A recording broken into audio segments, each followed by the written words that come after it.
अस्सलाम वालेकुम नाज़रीन, एक नए व्लॉग के साथ आपकी खिदमत में हाज़िर है। नाज़रीन, हम मौजूद हैं इस वक्त सुप्रीम कोर्ट ऑफ पाकिस्तान में, जहां पर अब कुछ बड़ी डेवलपमेंट्स हुई हैं। गुज़िश्ता रोज़ हमने आपको अपनी एक वीडियो में बताया था कि एक अहम बैठक होने जा रही थी उस वक्त, और वो अहम बैठक हो गई है। मीटिंग हुई है चीफ जस्टिस काजी फ़ायज़ ईसा की सरबराही में, और उस मीटिंग में कुछ अहम फैसले लिए गए हैं जो हमने एंटिसिपेट किया था। तकरीबन ऐसा ही हुआ, और कुछ अहम मुकदमात को आइंदा हफ्ते समाअत के लिए मुकर्रर किया गया है। 7 दिन हमने आपको बताया था कि इंतहाई अहम है। अब उस पर कुछ मज़ीद भी इंफॉर्मेशन हमारे पास आई है। सबसे पहले तो आपको बता दें कि कौन कौन से अहम मुकदमात समाअत के लिए मुकर्रर हुए हैं, और क्यों कर जस्टिस काजी फ़ायज़ ईसा को हम ख्याल बेंच का ताना दिया जा रहा है। क्यों कर अब जस्टिस काजी फ़ायज़ ईसा भी बज़ाहिर जस्टिस उमर अताब बंदयाल के नक्शे कदम पर चलते हुए नज़र आ रहे हैं। माजी में जो तनकीद जस्टिस काजी फ़ायज़ ईसा जस्टिस उमर अताब बंदयाल पर किया करते थे, अब खुद वही कुछ कर रहे हैं। ये सवालात उठ रहे हैं, इनको एड्रेस करेंगे।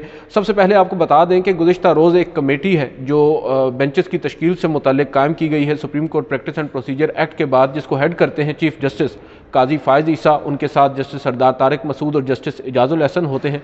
उस 3 रुकनी कमेटी के सामने कुछ मामलात आए, कुछ आइनी दरख्वास्तों पर बेंच लगाने के लिए, बेंच तैनात करने के लिए और केसेस को फिक्स करने के मामलात उनके सामने आए। तो सबसे पहले जुल्फ़िकार अली भुट्टो, आपको मालूम है साबिक़ वज़ीर आज़म पाकिस्तान है। ये वो वज़ीर आज़म है जिन्होंने पाकिस्तान को 1973 का आइन दिया था, मगर उनको फ़ौजी आमिर ने सज़ाए मौत सुना दी, सज़ाए मौत दे दी, और अदालतों ने सज़ाए मौत खैर सुनाई थी। सुप्रीम कोर्ट ऑफ पाकिस्तान ने भी उस सज़ाए मौत के फ़ैसले को वैलिडेट किया था। जस्टिस नसीम हसन शाह जो चीफ जस्टिस भी रहे हैं सुप्रीम कोर्ट ऑफ पाकिस्तान के, उन्होंने एक फ़ैसला दिया, और उसके बाद उनका कुछ कन्फेशनल स्टेटमेंट भी अपरेंटली मीडिया पर चलता रहा। जवाब दे एक प्रोग्राम था इफ्तिखार अहमद साहब का जियो न्यूज़ पर, उस पर उन्होंने बज़ाहिर ये माना था कि अदलिया पर दबाव था। बहरहाल उसके ऊपर उनकी फैमिली का टेक डिफरेंट है।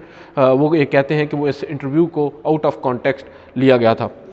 अब यहाँ पर आकर एक चीज़ बड़ी वाज़ेह है कि सुप्रीम कोर्ट के तकरीबन तमाम ही जजेस तकरीबन ये मानते हैं कि वो एक अदालती कत्ल था। साबिक़ वज़ीर आज़म जुल्फ़िकार अली भुट्टो को जो सज़ाए मौत सुनाई गई थी, उसको सब मानते हैं कि वो गलत था फ़ैसला। बावजूद इसके सुप्रीम कोर्ट ऑफ पाकिस्तान ने अपना कथारसिस न करने का एक तहिया किया, और कभी भी उस मामले को दोबारा से टेकअप नहीं किया। 2011 में साबिक़ सदर आसिफ अली जरदारी, जब पाकिस्तान पीपल्स पार्टी की गवर्नमेंट थी, उन्होंने एक रेफरेंस सुप्रीम कोर्ट को भेजा आइन के आर्टिकल 186 के तहत, और कहा, उस रेफरेंस में इस्तदा की कि सुप्रीम कोर्ट ऑफ पाकिस्तान अब जुल्फ़िकार अली भुट्टो की फांसी को अदालती कत्ल करार दे। उस रेफरेंस पर 12 साल गुजर जाने के बावजूद वो समाअत नहीं हुई, उसको मुकर्रर ही नहीं किया गया। अब इवेंचुअली काजी फ़ायज़ ईसा साहब को ये क्रेडिट जाता है कि उन्होंने उस रेफरेंस को समाअत के लिए मुकर्रर किया है, और एक लार्जर बेंच एक तश्कील दिया है उन्होंने 9 जजेस पर मुश्तमिल, जिसको हेड चीफ जस्टिस काजी फ़ायज़ ईसा खुद कर रहे हैं। मंगल के रोज़ उस केस की समाअत होने जा रही है सुप्रीम कोर्ट ऑफ पाकिस्तान में, और जो बेंच है, पहले मैं आपको उसकी तश्कील के हवाले से बता दूं। काजी फ़ायज़ ईसा हेड होंगे, justice Sardar Tariq Masood, justice Mansoor Ali Shah, justice Aminuddin Khan, justice Yahya Afridi, justice Jamal Khan Mandokhel, justice Mohammad Ali Mazhar, justice Hasan Azhar Rizvi और जस्टिस मुसरत हलाली। ये 9 जजेस पर मुश्तमिल बेंच मंगल के रोज़ 11:30 पर समाअत करेगा इस अहम रेफरेंस की। और अब ये जो बेंच बना है, इसके ऊपर बहुत तनकीद हो रही है, और ये बात सामने आ रही है कि क्या ये जस्टिस काजी फ़ायज़ ईसा का हम ख्याल बेंच तो नहीं है? क्या ये वो लाइक माइंडेड बेंच तो नहीं है जिसका ताना माजी में जस्टिस उमर अताब बंदयाल को दिया जाता था, जब वो अपने साथ तकरीबन हर बेंच में जस्टिस इजाज़ुल एहसन और जस्टिस मुनीब अख्तर को शामिल करते थे? तो बहुत से लोग, बिलखसूस नून लीग और मुख्तलिफ जो फ़रीक़ैन हैं, वो ये एतराज़ करते थे कि सिर्फ यही जजेस हैं सुप्रीम कोर्ट में, दीगर जजेस को क्यों कर शामिल नहीं किया जाता। और उसके बाद फिर supreme court practice and procedure act पर चीफ जस्टिस उमर अताब बंदयाल ने एक 8 रुकनी लार्जर बेंच बनाया था, जिसमें उन्होंने बाज़ाब्ता तौर पर इस बात को तस्लीम किया था कि वो अपने लाइक माइंडेड जजेस को लेकर चलेंगे। अब उस वक्त जस्टिस उमर अताब बंदयाल ठीक करते थे या गलत करते थे, वो एक अलग बहस है, मगर जो उस वक्त उनको गलत कहा करते थे, वो आज जस्टिस काजी फ़ायज़ ईसा को डिफेंड क्यों कर रहे हैं। ये अलग बात है कि काजी फ़ायज़ ईसा का ये अकेले का फ़ैसला नहीं है, 3 रुकनी कमेटी का फ़ैसला है, मैं ये दलील मानता हूँ। मगर दूसरी जानिब हमने ऑप्टिक्स को देखना है। क्यों कर इसमें वही जजेस शामिल हैं जो supreme court practice and procedure act में पार्लिमान का जो बनाया गया कानून है उसकी तायीद कर चुके हैं, और जो पार्लिमान का हक है उससे मुतालिक उसको तस्लीम कर चुके हैं। क्या इसकी वजह यह है कि चीफ जस्टिस काजी फ़ाइज़ ईसा किसी भी तरह का डाइसेंट नहीं चाहते इस अदालती फ़ैसले में, क्योंकि एक तारीखी फ़ैसला है और तारीख का ही जायज़ा लिया जाएगा इस केस के अंदर। तो शायद सुप्रीम कोर्ट ये चाहती है कि 9 जजेज़ मुतफ़िका तौर पर उसको अदालती कत्ल करार दें या ना करार दें, जो भी हो, मगर मुतफ़िका फ़ैसला हो। और अभी मेरी कुछ देर कबल कुछ सीनियर वकला से बात हो रही थी यहाँ सुप्रीम कोर्ट में ही, उनसे मैंने इस बारे में राय मांगी तो उनका भी यही मानना था कि अक्सर जब इस तरह के मामलात होते हैं तो चीफ जस्टिस साहिबान की ये कोशिश होती है कि उन जजेस को ही साथ लेकर चला जाए जो आपके मतम नज़र से इत्तेफाक करते हों या आपकी सोच से मुताबिकत उनकी सोच रखती हो, और अदरवाइज़ फिर जो केस है वो ख़राब होता है और जो गोल होते हैं वो अचीव नहीं होते। मगर ये बात उनकी दुरुस्त है, जस्टिस उमर अता बंदयाल भी यही बात कहा करते थे। मगर बात यह है कि अगर आप डाइसेंट बर्दाश्त नहीं कर सकते, एक जज है वो भी इंडिपेंडेंट सोच का हामिल है और सुप्रीम कोर्ट में आपका इक्वल है, उसको आप क्यों कर अपनी पसंद नापसंद अपनी उसमें वो जो नेपोटिज्म की एक टर्म यूज़ होती है उसको इस्तेमाल करते हैं। यहाँ पर अब ये एक सवाल ज़रूर उठता है। दूसरी जानिब मैं क्रेडिट ज़रूर दूंगा जस्टिस काजी फ़ाइज़ ईसा को, क्योंकि ये काम ना जस्टिस इफ्तिखार चौधरी ने किया, ना जस्टिस जवाद ख्वाजा ने, ना नासिरुल मुल्क ने, ना तसद्दुक़ हुसैन जिलानी ने, और ना ही साकिब निसार साहब ने, अनवर ज़ैद जमाली ने, आसिफ सईद खोसा, गुलजार, उमर अता बंदयाल, किसी भी चीफ जस्टिस ने यह जहमत गवारा नहीं की कि इस सदारती रेफरेंस को समाअत के लिए मुकर्रर किया जाए। तारीख को दुरुस्त करना है तो यहाँ से शुरुआत तो करनी होगी। अब इसके अलावा एक और दूसरा मुकदमा समाअत के लिए मुकर्रर हुआ है, वो है जस्टिस शौकत अजीज़ सिद्दीकी। साबिक जज हैं इस्लामाबाद हाई कोर्ट के और सीनियर प्यूनी जज थे जब उनको बरतरफ किया गया था सुप्रीम जुडिशल कौंसिल की उस राय पर जो उस वक्त जस्टिस आसिफ सईद खोसा की सरबराही में सुप्रीम जुडिशल कौंसिल ने सदर मुमलिकत को भेजी थी। आपको याद होगा उसका बैकग्राउंड अगर थोड़ा सा मैं आपको याद दिला दूँ। Shaukat Aziz Siddiqui was one of the first whistle blowers जो एक की पोस्ट पर बैठे हुए एक जज थे, जिन्होंने एक तकरीब से खिताब करते हुए उस वक्त ये बात कही थी 2017 में कि जो ISI है, इंटर सर्विसेज इंटेलिजेंस एजेंसी, जो है वो मुदाखलत कर रही है अदालती मामलात में, केसेस की फिक्सेशन में। जो आज इल्ज़ामात PTI लगा रही है इस्टेब्लिशमेंट पर, उस वक्त वो इल्ज़ामात लगाए जा रहे थे, मगर उस वक्त जो इल्ज़ामात लगाने वाले थे वो शायद इस तरह कन्विक्शन के साथ नहीं लगा रहे थे। मगर जस्टिस शौकत सिद्दीकी साहब ने उस बुत को तोड़ा और उन्होंने उस तमाम तर पहलू पर रोशनी डाली और फर्स्ट हैंड अपनी इंफॉर्मेशन उन्होंने शेयर की कि किस तरह जो अदालत को आप कह सकते हैं मैनिपुलेट करने की कोशिश की जा रही है। जस्टिस शौकत सिद्दीकी साहब के इल्ज़ामात दुरुस्त थे या गलत थे वो अलग बहस है, मगर सुप्रीम जुडिशल कौंसिल ने उस वक्त वज़ारत दिफा की एक शिकायत पर जस्टिस शौकत सिद्दीकी साहब के ख़िलाफ़ कार्रवाई का आगाज़ किया और फौरी ही उनको ओहदे से बरतरफ करने का कह दिया। मगर आज तक उस मामले की तहकीकात नहीं की जो इल्ज़ामात एक सिटिंग जज ने लगाए थे। अगर उनकी तहकीकात हो जाती तो शायद दूध का दूध और पानी का पानी हो जाता, और जो आज पाकिस्तान तहरीक इंसाफ के साथ हो रहा है अपरेंटली वो ना हो रहा होता। हम हमेशा वही मुनीर नियाज़ी साहब का ही जुमला है, देर कर देते हैं। जैसे आज जस्टिस काजी फ़ाइज़ ईसा माजी में झांकने की कोशिश कर रहे हैं जुल्फ़िकार अली भुट्टो साहब के केस को खोल कर, मगर जो आज एक सिटिंग प्राइम मिनिस्टर उनको ख़त लिख रहे हैं उसके ऊपर उनका रद्द-ए-अमल भी हमने देख लिया है। तो क्या ये ज़रूरी है कि हम तकरीबन आज से 20-25 साल के बाद ही दोबारा से इन आज के जो केसेस चल रहे हैं उन पर अपने फ़ैसले पर नज़रसानी करते रहें, या आज एक जानिब अगर हम माजी के केसेस को खोल रहे हैं तो हमें जो मौजूदा हालात में हो रहा है उसको भी एड्रेस करना चाहिए। जस्टिस शौकत सिद्दीकी साहब का जो केस है उसको जो हेड कर रहे हैं वो भी काजी फ़ाइज़ ईसा साहब हैं, चीफ जस्टिस ऑफ पाकिस्तान। उनके साथ जस्टिस अमीनुद्दीन खान हैं, जस्टिस जमाल खान बंदोखेल हैं, जस्टिस हसन अज़हर रिजवी और जस्टिस इरफान सादत हैं, जो हाल ही में एलिवेट होकर आए हैं सिंध हाई कोर्ट से। अब ये 5 रुकनी लार्जर बेंच है। माजी में जो बेंच था आपको शायद याद ना हो, जस्टिस उमर अता बंदयाल उसको हेड कर रहे थे। जून में एक समाअत हुई थी, जून 2022 में आखिरी, उसमें जस्टिस सरदार तारिक मसूद थे, जस्टिस इजाज़ुल हसन थे, जस्टिस सजाद अली शाह थे, ये जो बेंच, और एक जस्टिस मज़हर आलम मियाँ खेल थे। वो तमाम जजेस तो रिटायर हो चुके हैं। अब जस्टिस इजाज़ुल हसन और जस्टिस सरदार तारिक मसूद को इस बेंच में शामिल नहीं किया गया। इसमें हो सकता है कोई मंतक हो कि अदालत जो बेंच है वो फ्रेश इस केस को सुने, और ये भी तवील अब चल सकता है। हामिद खान साहब वकील हैं। इसके अलावा जो बड़ी ख़बर आई है वो जस्टिस मज़ाहिर अली अकबर नकवी से मुतालिक आई है। हमारी इतलात के मुताबिक जो 3 रुकनी कमेटी है उसने डिसाइड कर लिया है कि जस्टिस मज़ाहिर अली अकबर नकवी की जो आइनी दरख्वास्तें हैं उनको भी आइंदा आने वाले हफ्ते में समाअत के लिए मुकर्रर किया जाएगा। मगर यहाँ पर एक ट्विस्ट है। ट्विस्ट ये है कि आज सुप्रीम कोर्ट ऑफ पाकिस्तान ने सुबह तकरीबन 9 बजे के करीब एक हतमी फ़ाइनल कॉज लिस्ट जारी की है जो आइंदा हफ्ते के केसेस पर मुश्तमिल है।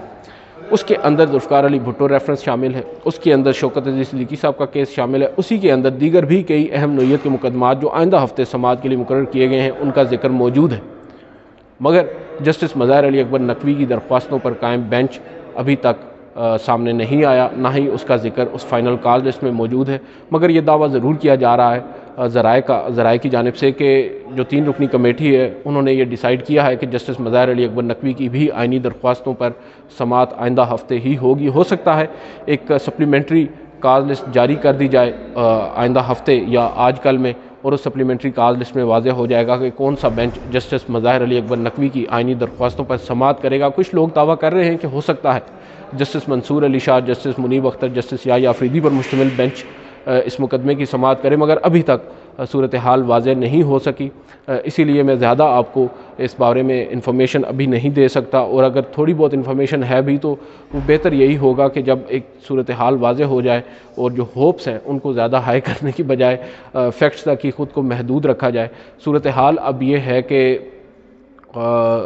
जो काज लिस्ट जारी करने का मामला होता है, पहले काज लिस्ट जो फाइनल जारी होती थी चीफ़ जस्टिस काजी फ़ाइज़ ईसा के आने से पहले, उसमें जो स्पेशल बेंचेस होते हैं या लार्जर बेंचेस होते हैं उनको शामिल नहीं किया जाता। वो रेगुलर बेंचेस की काज लिस्ट होती है, यानी चीफ़ जस्टिस का बेंच है, सरदार तारिक मसूद का बेंच है, एजाज़ुल एहसन साहब का बेंच है, मंसूर अली शाह का बेंच है, जस्टिस मज़ाहिर अली अकबर नकवी का बेंच है।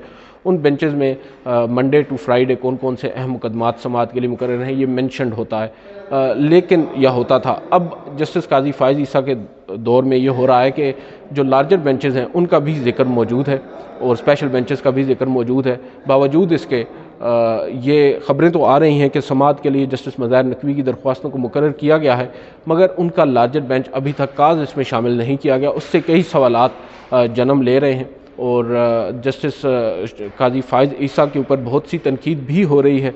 जैसा कि मैंने लाइक माइंडेड बेंच की बात की, अब अगर हम जुल्फ़िकार अली भुट्टो केस को ही देख लें, जो राय थी बिलअमूम वो यही थी कि शायद एक मुत्तफ़िका फ़ैसला होना चाहिए और इसीलिए अपनी सोच से मुताबिकत रखने वाले जजेस को शामिल किया गया। ना जस्टिस एजाज़ुल एहसन को शामिल किया गया, ना जस्टिस मुनीब अख्तर को शामिल किया गया, ना जस्टिस आयशा मलिक को, ना जस्टिस मज़ाहिर नकवी को। इन तमाम जजेस को शामिल नहीं किया गया। जस्टिस शाहिद वहीद भी नहीं है। जस्टिस अतर मिनल्लाह गायब हैं। ये बात बड़ी सोचने वाली है और उसके बारे में हमने कुछ पता लगाने की कोशिश की तो मालूम हुआ कि justice Athar Minallah was also not willing to be part of that bench, और उसकी वजह शायद कोई पर्सनल है। वो क्योंकि उनकी एक माजी में एसोसिएशन रही है पीपल्स पार्टी के साथ या जुल्फ़िकार अली भुट्टो साहब की फ़ैमिली के साथ, जो भी है मुझे ज़्यादा डिटेल्स मालूम नहीं है।